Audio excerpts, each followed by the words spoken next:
Welcome to the installation video of the CURT double lock gooseneck hitch on the 2012 Chevrolet Silverado 1500 short bed. We estimate this installation to take between 2.5 to 5 hours depending on your level of expertise.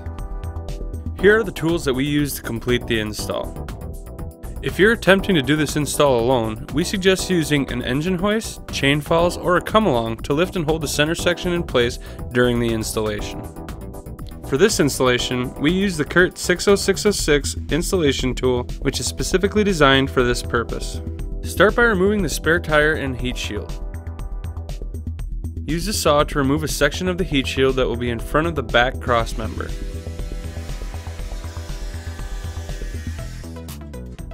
Remove the heat shield from the back of the cross member, located near the front of the wheel well.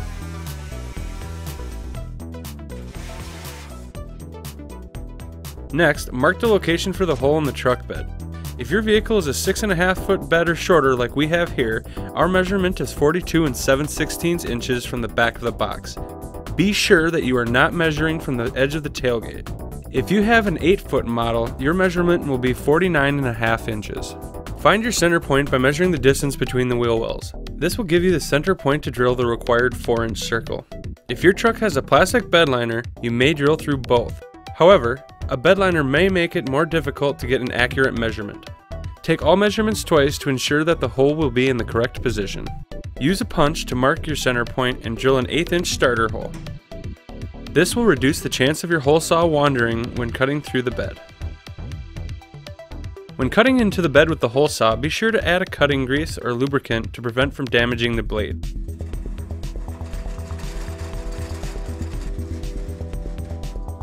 Once completed, you will notice that the hole is 4 to 6 inches in front of the axle. Use a touch-up paint to reduce the probability of rust. Remove all lines from the top of the frame rail on the driver's side to keep from damaging them when inserting the cross arms. Lower the brake lines by unbolting the factory bracket and replace it with the CURT bracket using the supplied 8mm bolts and nuts.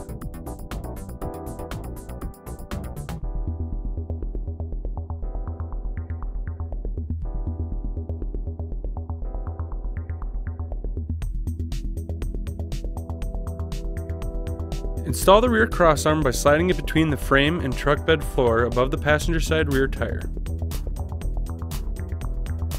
After spanning both frames, rotate the crossarm vertically so that the 4 center threaded holes are perpendicular to the ground. On short bed models like this one, the crossarm should be behind the bed rail support towards the rear of the truck. Again, from the passenger side, slide the front crossarm across the frame and rotate it vertically so that the holes are towards the ground. Next, we will install the center section. We are using the CURT 60606 installation tool to hold the center section in place. Install the center section by carefully raising it above the fuel tank from beneath the truck.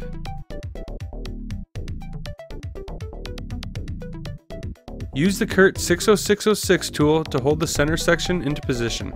This could also be done using an engine hoist, chain falls, or a come-along. Insert the 4 1/2-inch hex bolts with washer and lock washer through each of the slots on the inside of the center section. Thread them finger tight into the front crossarm. Repeat this process on the opposing side. A thread tap may be necessary to remove excess paint from the threads in the crossarms. Be sure that the hitch cylinder is in place protruding through the hole in the truck bed. Starting on the driver's side, install the side plate with the large hole towards the back of the truck, aligning it with the existing slot in the frame. Attach the side plate by inserting the 3/4-inch bolt and washer. Insert the 2 SP13 spacers between the frame and plate, followed by securing the 3/4-inch bolt with the SP58 spacer and flange nut.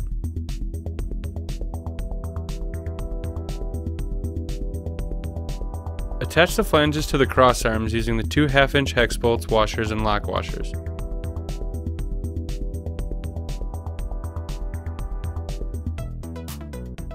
Repeat this process on the opposing side. Finish attaching the side plates using the provided U-bolts. Use the smaller U-bolts for short bed applications. Make sure not to damage the vehicle's wiring harness or brake lines.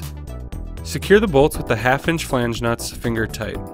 Starting from front to rear on the center section, torque the 1/2-inch fasteners to 75 foot-pounds. When torquing down the U-bolts, alternate sides to ensure that each side is tightened equally to a maximum of 40 foot-pounds. Repeat this process on the opposing side.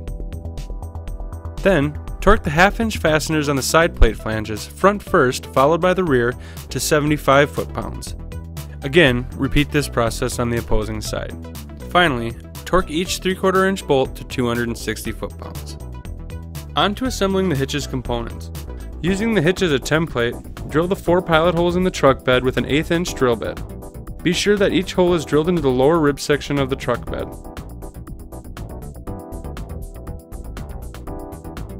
Next, use a 1/2 inch drill bit to drill the full-size holes.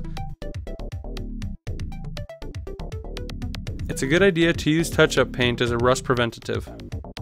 Insert the U-bolt safety chain attachments from the inside of the truck bed.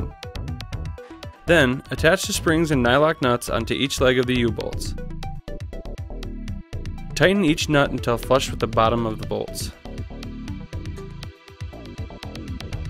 While under the vehicle, insert the locking pin into the ball cylinder with the handle rod hole located on top.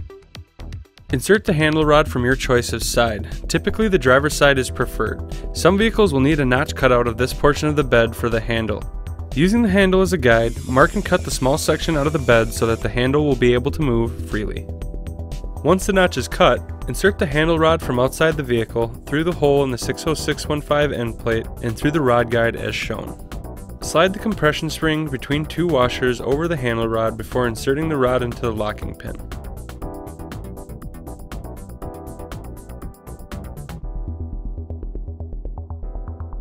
Now that it's in place, secure the rod with the bolt and nylock nut. To ensure proper pull length of the locking pin, you may need to use additional 3/8 washers. Install the protective U-shaped edging and chrome cylinder ring.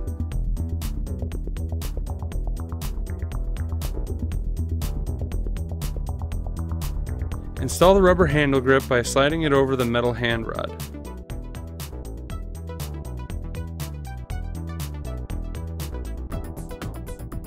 Finally, we will finish by adhering the product usage sticker inside the wheel well. Now that everything is installed, let's go over the operation of the CURT double lock gooseneck hitch. To remove the pin and reposition the ball, pull the handle out as far as possible and rotate it clockwise until the locking pin is disengaged and locked out. Insert the ball into the cylinder by aligning the ball groove with the cylinder pin. If the groove and pin are not aligned, simply rotate the ball until it drops in place. Rotate the handle counterclockwise until the locking pin snaps back into position. Before towing, always double check to make sure that the pin passes completely through the ball and cylinder. This completes the installation video of the CURT double lock gooseneck hitch on the 2012 Chevrolet Silverado 1500 short bed. If you need a little more cab clearance, check out the CURT 60602 offset ball. Or quickly adapt your CURT double lock gooseneck to a fifth wheel by using the CURT 16210 X5 adapter plate. For more information on these products, visit curtmfg.com.